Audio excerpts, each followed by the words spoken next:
A couple of verses from the book of Galatians and chapter 3. Book of Galatians and chapter 3. For as many as are of the works of the law are under the curse, for it is written, Cursed is everyone that continueth not in all things which are written in the book of the law to do them. But that no man is justified by the law in the sight of God, for it is evident, the just shall live by faith. And the law is not of faith, but the man that doeth them shall live in them. Christ hath redeemed us from the curse of the law, being made a curse for us. For it is written, Cursed is everyone that hangeth on a tree. God will bless what we have read and what we will consider. You know, I was just thinking of this little portion from the book of Galatians in chapter 3, in which the Apostle Paul takes up the law of Moses, the commandments. Now we could expand and we could go through the first 5 books of Moses in the Old Testament of the Bible: Genesis, Exodus, Leviticus, Numbers, and Deuteronomy. And particularly the latter books, you will see that from Exodus, latter chapters of Exodus on, Moses, who went up to the mountain and met with God, was delivered what was called the law, or the commandments. Most people today know them as the 10 Commandments. Now, we had just met somebody about an hour ago here at the street corner. Very privileged to speak with him. He was a very nice person, very hospitable, very easy to get along with, and was interested in the Bible. And my friend Liam proceeded to ask him if he knows that he is right with God. When did he become saved? When was he saved? When did he become a Christian? And the man said, well, from day one.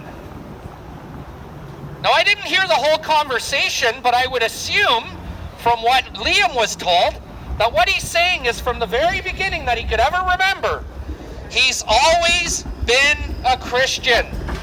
Now, friend, can I say at the corner today kindly, lovingly, truthfully, and faithfully, there's no such thing as someone always being a Christian.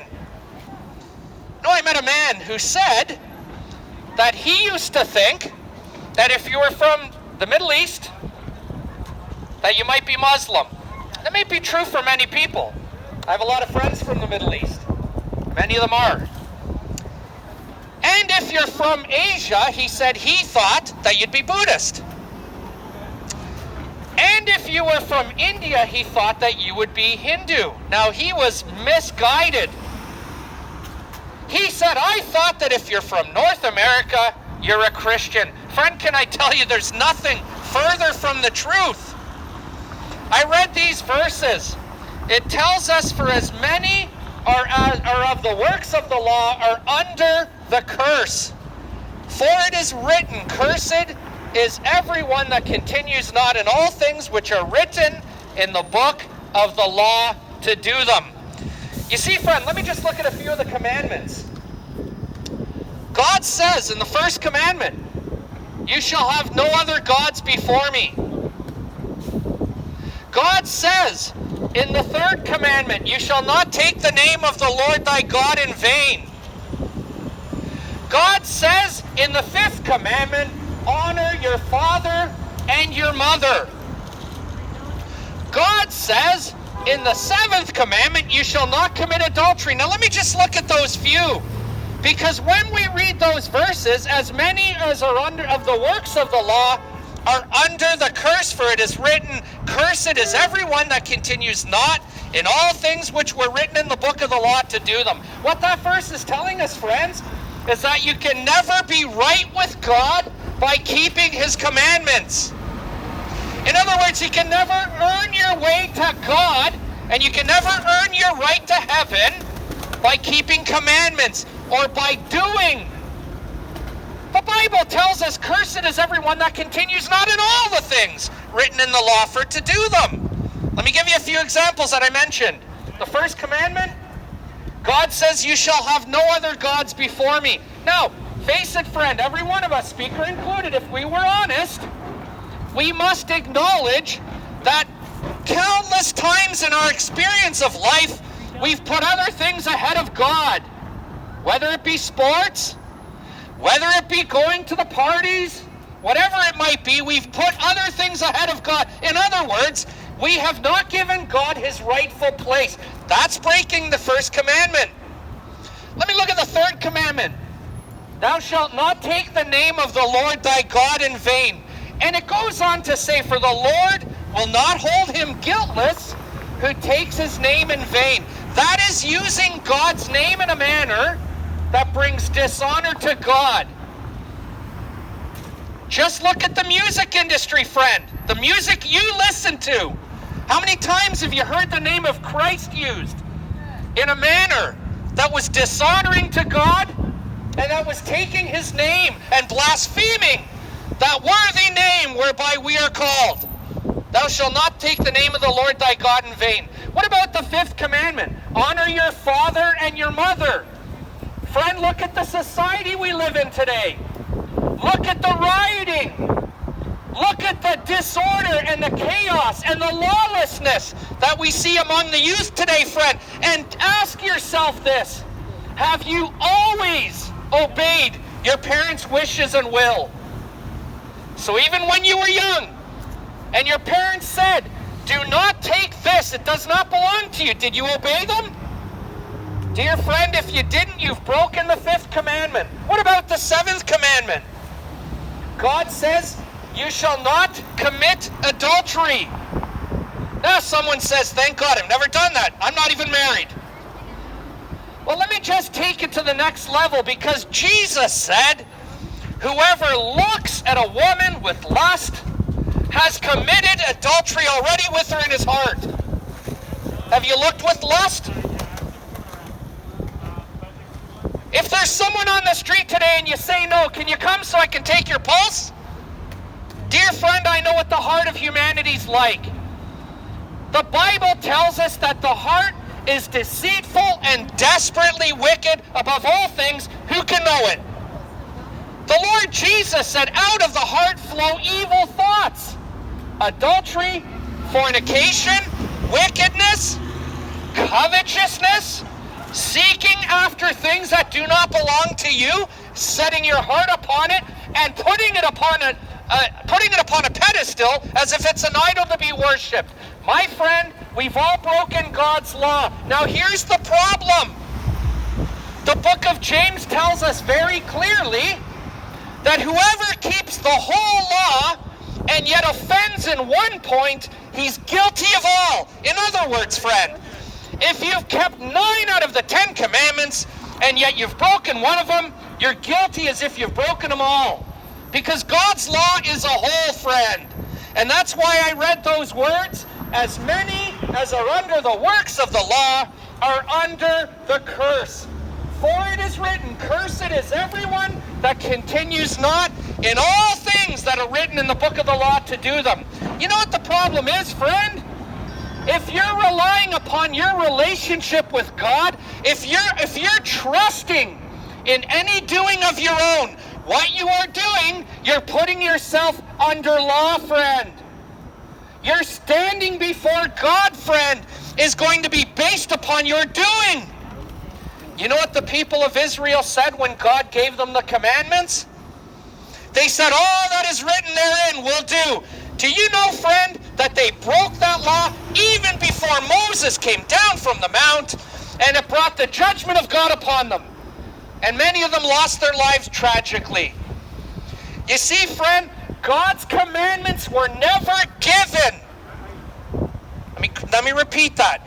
God's commandments were never given to give us a right standing with God or to earn our way to heaven.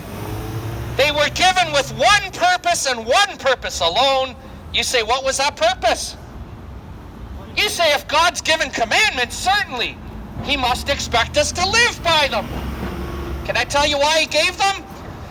Let me quote from Romans chapter 3 and verse 19. Whatsoever things are written in the law are written to those who are under the law, that every mouth may be stopped, and all the world guilty before God. Therefore, by the deeds of the law, no one will be justified in God's sight, for by the law is the knowledge of sin. Friend, that's why God gave his commandments. He didn't give it as a bar of soap to clean your face. He gave it as a mirror to see your condition before God. Guilty before God. Now, is there anybody here today at the corner? And you still think you can earn your way into God's heaven? Oh, dear friend, can I tell you, that's a very dangerous place. That, my friend, is like hanging from a slender thread off a cliff. You say, well, how can I be right with God? Let me quote the verse I read in Galatians. Christ has redeemed us from the curse of the law, being made a curse for us. You see, friend, Christ redeemed us. He has made a price. He's paid a price. That word redemption, friend, it means to be bought with a purchase price. You say, well, how did he pay? Well, it wasn't with silver and gold, friend. Peter tells us that. For you are not redeemed with corruptible things, such as silver and gold, but with the precious blood of Christ. 2,000 years ago, the Son of God was born of a woman under the law, that he might redeem them which were under the law, friend. And he went to the cross. And there at Calvary, he paid the price for you, and he paid the price for me in his own precious blood. He suffered for sin, friend. Christ also has once suffered for sin, the just for the unjust, that he might bring us to God. You see, friend, we can't earn our way to heaven. There's only one way to heaven. Jesus said, John chapter 14 and verse 6, Jesus said, I am the way, the truth, and the life. No one comes unto the Father but by me. So, friend, can I tell you that the good news of what we're preaching is this? Christ has paid the price for sin. He paid the price in his own blood. And God accepts that payment. You say, how can I be sure that God would accept me? How can I be sure that I can be right with God? Well, let me tell you, friend, when Jesus finished suffering for sin, he cried out, it is finished. And he said, Father, into thy hands I commend my spirit. And he bowed his head and he gave up the spirit. He was taken down from the cross by two kind men, was laid in a tomb. And on the third day, friend, there was an angelic being. And as the women came to the tomb, he said very simply to the women, why seek ye the living among the dead? He's not here, he's risen. Friend, can I tell you the evidence that God will accept you is that he raised his son from the dead and seated him at his right hand. And if today as a sinner you'll acknowledge I can't work my way to God, I'm guilty before God, but thank God Christ paid my price of sin. He paid for my sin debt, and God raised him from the dead, and I'll trust him today. Let me quote the verse, friend. Christ has redeemed us from the curse of the law, being made a curse for us.